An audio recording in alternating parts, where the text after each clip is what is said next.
রাস্তা ধারে যে এভাবে সিগারেট খাচ্ছেন, আপনার কি লজ্জা শরম কিছু নাই? আবার বেহার মতো সেই দু অন্যের মুখের দিক মারছেন। আপনার জন্য যার ফুসফুসটা নষ্ট হলো সে দায়ভার কে নেবে?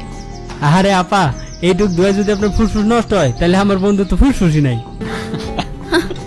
আপনার বন্ধুর তো ফুসফুস কিডনি কিছুই নাই, থাকলে কি এত বড় কাজ করার পর এইভাবে বসে থাকতে পারতো?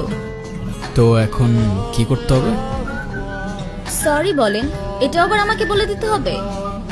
আপা আপনার সাহস তো কম না, আপনি কারে কি কইতেছেন? সরি।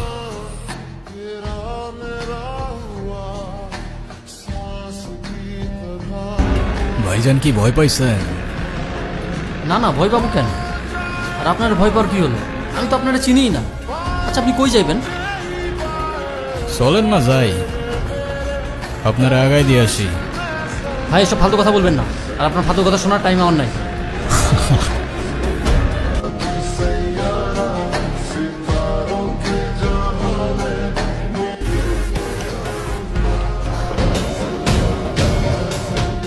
সবার গানের একই সুর, সালা আমি বাদে পুরা দুনিয়াটাই নিষ্পাপ। আজ হয়তো শেষবারের মতো তোমার সাথে দেখা করতে এলাম। ভাবছো শেষবার কেন বলছি? যে হায়নাগুলো তোমাকে আমার থেকে কেড়ে নিয়েছিল তাদের বিচার আমি নিজ হাতে করেছি।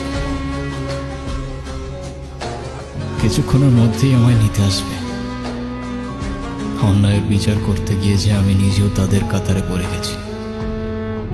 হয়তো ফাঁসি হবে, তাই বললাম শেষবার। তবে ফাঁসির আগে যদি আমার শেষ ইচ্ছা জানতে চাই, আমি আবারও তোমাকেই দেখতে চাইব।